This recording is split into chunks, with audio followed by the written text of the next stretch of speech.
안녕하세요. 홍프로 스포츠입니다. 적중하신 가족방분들 모두 축하드리며 무료 가족방에서 모든 경기 핸디캡 및 언오버 최종 조합 공유해드리고 있습니다. 적중률 높은 홍프로 가족방은 고정 댓글에 있는 링크로 문의 부탁드립니다. 4월 24일 해외 축구 4경기 분석 시작하겠습니다. 첫 번째로 아릴랄 대 아라인 경기 알아보겠습니다. 먼저 아릴랄은 45경기 무패가 끊기고 말았다. 압도적인 전력으로 트래블을 노리는 아릴랄에게 한 번 제동이 걸린 것이다. 그래도 2골 차이의 승부는 아릴랄의 전력을 감안하면 극복하지 못할 정도는 아니다. 지난 경기에서도 미트로비치와 네이마르가 없어도 말콤과 알다우사리가 골을 기록했으며 4골 중 3골이 PK이기도 했다.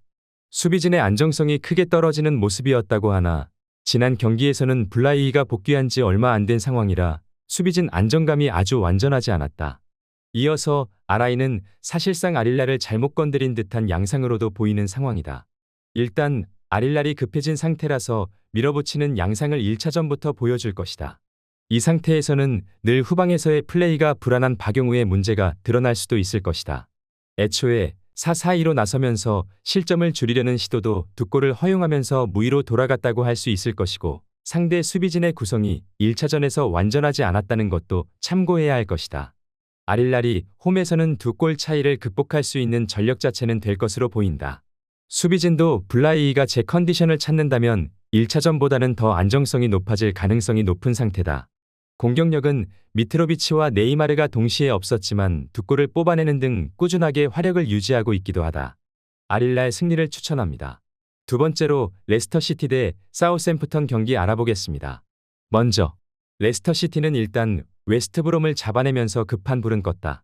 다만 최근 패배를 정립하고 있는 상황에서 승점 차이가 많이 좁혀진 상황이다. 여유롭게 수비와 역습으로 나올 상황은 아니라고 할 수 있을 것이다. 결국 사우샘프턴을 상대로도 수비적으로 어느 정도 리스크를 감수하면서 돌격해야 할 전망인데 이 상황에서는 경기 지배력이나 득점력에서 큰 문제를 드러내는 편은 아니었다. 이어서 사우샘프턴은 레스터와 비슷하게 상당히 공격적이고 점유를 중시하는 편이다. 다만 이 양상에서 1, 2위 최상위권 팀들에겐 전패를 기록하는 모습이다. 사실 지난 카디프 시티를 상대로도 속공에 대응을 못해서 패배하는 등 뒷공간에서 나오는 위험성이 상당히 높은 팀이라는 사실은 변함이 없을 것이다. 올 시즌 4위 이내의 팀들 중 사우샘프턴보다 실점이 더 많은 팀은 없다. 결국 경기를 컨트롤하는 능력이나 사우샘프턴이 보여주고 있는 수비적인 난조가 이번 경기 결과에 영향을 더 많이 끼칠 것으로 판단하는 것이 옳을 것이다. 레스터시티도 뒷공간이라는 리스크를 감수하고 돌격해야 하는 상황임에는 분명하지만 그래도 경기를 컨트롤하는 능력에서는 더 좋은 면모를 보여주고 있는 게 사실이다. 영상은 잘 보고 계신가요? 핸디, 언오버 및 최종 조합 공유받아 보실 수 있는 가족방 입장 방법 알려드리겠습니다. 첫 번째로 영상 하단에 댓글을 클릭해 주세요. 두 번째로 댓글에 링크를 클릭해 주세요. 마지막으로 채팅 참여하기 후 메시지 주시고 답장 기다려 주시면 됩니다. 나가기 하시면 가족방 입장 시켜드릴 수 없습니다. 언제든 편하게 문의 주시기 바랍니다. 세 번째로 아스날 대 첼시 경기 알아보겠습니다. 먼저 아스날은 빡빡한 일정과 치열한 우승 경쟁 탓에 주전들에게 쉽게 휴식을 주기는 어려운 상태다. 그래도 밀어붙이면서 어떻게든 공격진들의 개인 기량으로 득점력을 선보이는 모습은 상당히 인상적이기는 하다. 첼시를 상대로는 어느 정도 기동성에 대한 우려가 있는 상황이다. 다만 최근 4승 1무로 첼시를 압도하는 모습을 보여주고 있는 상태인데 결국 결정력이나 전반적인 경기 장악력에 대한 안정성에서 첼시를 앞서고 있는 모습이기는 하다.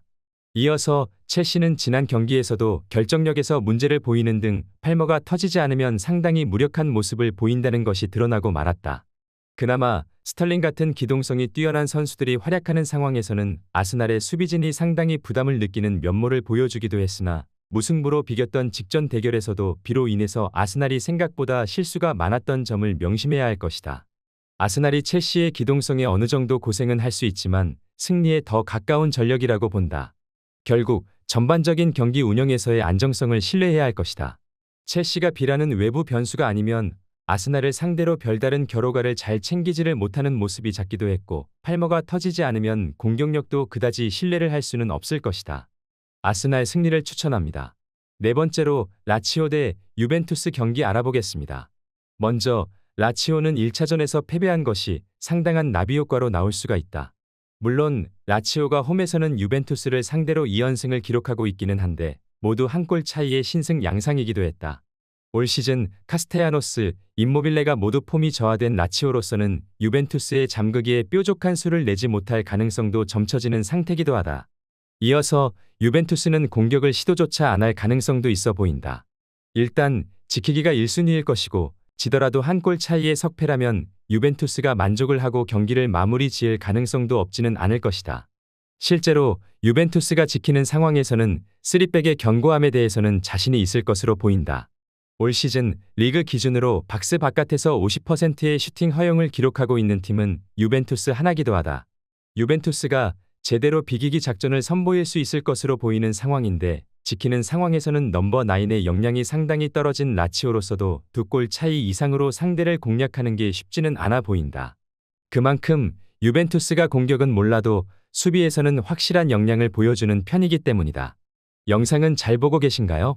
핸디, 언어버 및 최종 조합 공유받아 보실 수 있는 가족방 입장 방법 알려드리겠습니다. 첫 번째로 영상 하단에 댓글을 클릭해 주세요. 두 번째로 댓글에 링크를 클릭해 주세요. 마지막으로 채팅 참여하기 후 메시지 주시고 답장 기다려 주시면 됩니다. 나가기 하시면 가족방 입장 시켜드릴 수 없습니다. 언제든 편하게 문의 주시기 바랍니다.